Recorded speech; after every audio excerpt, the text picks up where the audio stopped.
Bekal. Je suis né à Lambaréné en 1966, le 26 avril 1966. Aujourd'hui, j'ai 55 ans. Donc, vous avez le L de Landry, le Y de Yvon, ce qui fait Li, et puis Bec pour Bekale. Voilà l'Ibec. J'ai fait tout mon parcours scolaire à Lambaréné. La mission Saint-François-Xavier, le collège Juvenal qu'on appelait Notre-Dame de Lourdes à l'époque. Donc j'ai fait mon parcours scolaire là, à Lambaréné chez les catholiques. Mais je n'ai pas appris le dessin. Je n'ai pas été dans une école de dessin ou une école d'art. Non, c'est mon don que j'exploite, que j'ai décidé de vivre de ça. J'ai appris autre chose, j'ai fait autre chose. J'ai un CAP en tôlerie, chaudronnerie. C'est mon job, la ferraille. Mais j'ai tout laissé tomber parce que j'ai senti l'appel du dessin, j'avais quelque chose à dire. Il fallait que je trouve le moyen de m'exprimer. D'une manière ou d'une autre, il fallait que je trouve le moyen de dire des choses aux gens par ce canal-là. Et ça m'a tellement rongé, et puis je me suis dit, bon, je fous le camp de là où j'étais, je vivais à Port-Gentil, j'ai dit, c'est à Libreville où on peut aller trouver des ouvertures. Je suis venu à Libreville, et quand j'arrive à Libreville autour des années 94, donc les années qui suivent, il y a le Centre culturel français qui organise un concours de bande dessinée. Et je suis parmi les lauréats avec les autres. Et à ce moment, nous avons créé une association avec l'aide du Centre culturel français, sous leur impulsion, leur conseil. Nous avons mis en place une association pour faire la promotion de la bande dessinée gabonaise. Une association qu'on appelait BD Boom. Et c'est là où ce chemin s'est ouvert. Je me suis dit, bingo, je lâche plus rien. Voilà, je peux dessiner, je peux me faire connaître. C'est une époque où je commençais vraiment à m'affirmer dans le milieu de la BD. C'est ce que j'appelle des bandes dessinées alimentaires, parce qu'il me fallait trouver des projets assez intéressants qui me permettent quand même de vivre. Parce qu'on était payé, et bien même payé pour réaliser tout ça. La merveilleuse aventure de Joao, l'empreinte de la tortue, Alerte Anjinga, oui, ça c'est une bande dessinée aussi que j'ai réalisée avec le WCS, qui a même été exposée à l'université de Jean-Blou en Belgique. Défense d'Ivoire, c'est une bande dessinée contre le braconnage des éléphants. Il y a Toutou et les braconniers, c'était avec le WCS sur la régénération forestière. J'ai travaillé avec beaucoup de journaux, le Bûcheron, et certains autres, le Crocodile, certains autres journaux, et même la Griffe, le Gris-Gris, pour un journal qui s'appelait Le Réveil, qui était déjà édité par Sonapresse. Donc les bureaux étaient dans les locaux de l'Union. Et j'avais créé deux personnages à qui je faisais vivre des aventures dans ce journal qui s'appelait Le Réveil. Donc c'était les Nyamanganages de Ika et Pepa, où je racontais des histoires de deux jeunes filles de cette époque-là, de toutes leurs mésaventures et tout, dans ce journal. Et lorsque ce journal a fermé, l'Union m'a demandé si je pouvais aussi faire quelque chose pour eux, et puis j'ai proposé Gabonitude en 2004. Enfin, je collabore avec l'Union depuis 2002. Et c'était ça maintenant, il fallait relever le défi d'assurer au quotidien, pas qu'un scénario, deux scénarios, une illustration, plus une planche de BD. Et c'est ce défi que je me relève moi-même tous les jours depuis bientôt 20 ans.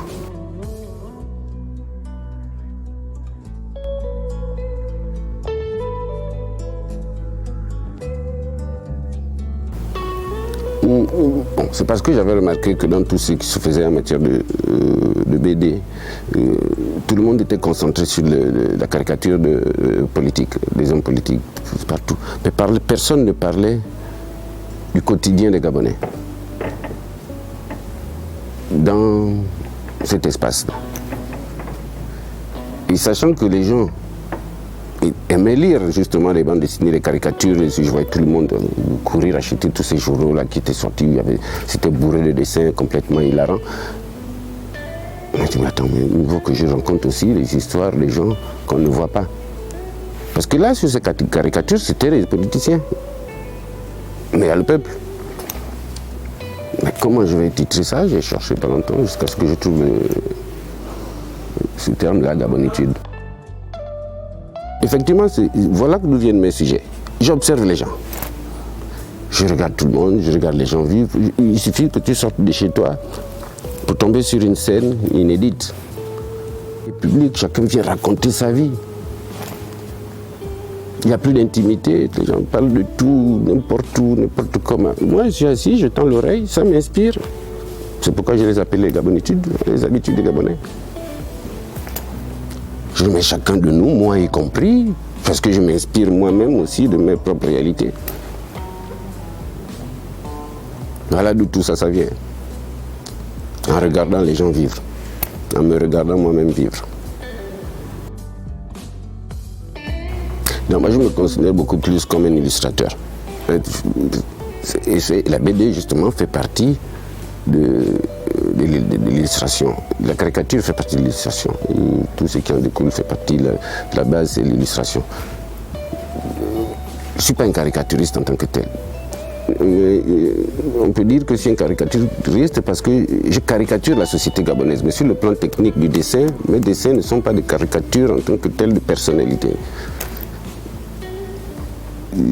Et puis tout ça, bon, c'est de l'illustration. Je fais ce que j'ai à faire. Si on me colle une étiquette, quand on me dit caricaturiste, j'accepte. Quand on me dit ceci, j'accepte. Je réponds à tout du moment que je dessine.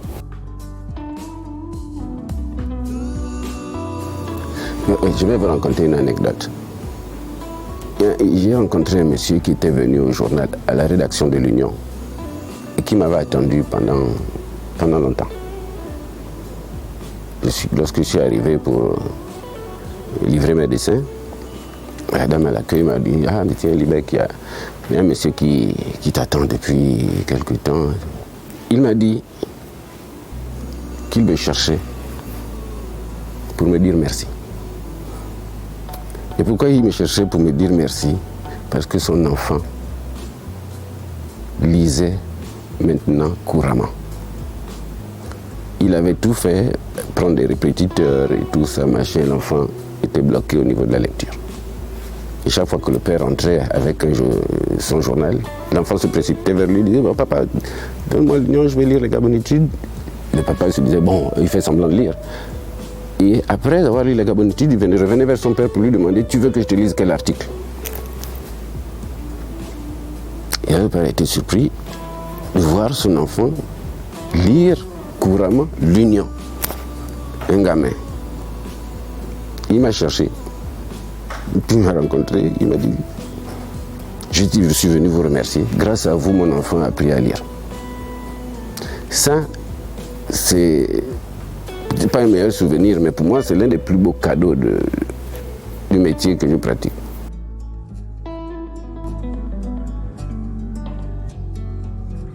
Je me dis que je vais au moins faire rire, je vais faire rire les gens ce matin. Je me dis, bon, demain matin, au moins, je vais faire rire quelqu'un. Peut-être que ça va l'aider à bien passer la journée. Mais regarde les tronches des Gabonais partout où ils sont dans leur boulot, partout, soit dans l'administration publique, privée, partout. Ils sont plus beaux. Tout le monde est vilain. Parce que ils sont habités par des idées noires à longueur de journée. Si je peux décrisper quelqu'un un matin, c'est déjà ça de gagner pour lui. Il échappe peut-être à un AVC. Oui, le rire aussi est une thérapie. C'est difficile, très difficile. Il faut beaucoup de volonté, l'envie, la foi. Croire que ce que là je vais pour... Je me suis battu pour arriver à me faire un nom. Maintenant, il faut que je combatte maintenant pour rentabiliser aussi ce nom. Parce que c'est bien de se faire un nom, mais quand tu as un nom, il faut vivre avec les moyens de ton nom. Ça, c'est l'autre combat au Gabon. Mais c'est le combat de tous les artistes. Les musiciens, chanteurs pleurent les droits d'auteur. C'est bien d'être un artiste au Gabon. quel que soit le domaine, dessinateur, tout ça. Moi je connais, j'ai plein de copains qui ne dessinent plus aujourd'hui, je ne sais pas pourquoi, mais je me dis c'est peut-être parce que c'est coincé. Il n'y a pas d'ouverture, il n'y a pas d'éditeur de BD au Gabon. Vous savez, la bande dessinée, c'est toute une industrie. C'est pas seulement le petit dessinateur qui est dans son coin, qui fait ses gribouillages et puis qui les publie dans un journal. Non, il y a tout un travail, toute une industrie derrière ça. Ça fait vivre les autres. Nous, on n'a pas cette industrie ici. Alors, donc, chacun se débrouille comme il peut, parce que je ne sais même pas si ça intéresse beaucoup de gens. Oui, comme je vous le disais tout à l'heure, moi j'ai entendu des gens me dire « Ah oui, c'est toi qui, c'est lui qui fait les bêtises qu'on lit dans l'Union, là, parce que quelqu'un appelle ça des bêtises. Tu comprends? C'est pas toujours évident. » Donc,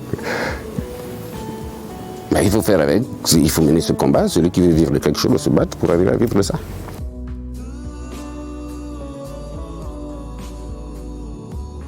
C'est ma vie, c'est celle-là, je me lève le matin, je me sens équilibré chez moi, je me lève le matin, je fais ce que j'ai à faire, j'accomplis la mission que j'ai à accomplir sur Terre, je mange, quand j'ai de quoi boire mon vin ou m'amuser, je m'éclate, je suis tranquille, je suis dans ma bulle. J'envie personne, je m'en fous s'il y a des gens qui me regardent de travers, je suis dans ma bulle, je vis. Ouais. Comment vivre autrement? Si on ne fait pas ça et qu'on doit s'occuper de plein de trucs, nom de Dieu, mais on n'a pas assez de temps pour ça, on vit, on meurt. Moi, je m'occupe de ma vie, je suis dans ma bulle, je vis ma vie. Et puis, quand le moment sera venu que la machine va lâcher, ben, je fous le camp, quoi. Je mourrai peut-être le crayon à la main. Donc, ça veut dire que je vais dessiner toute ma vie, c'est ma mission. Il y a d'autres qui ne savent pas ce qu'ils sont venus faire sur Terre. Moi, je sais ce que je suis venu faire sur Terre. Je suis venu dessiner. Je dessine. Mieux, j'arrive quand même à en vivre. Alors, j'ai besoin de quoi d'autre? Mais je fais ce que j'ai à faire et je suis content. Parce que j'ai réussi à faire ce que je voulais vraiment faire, dessiner et vivre de ça.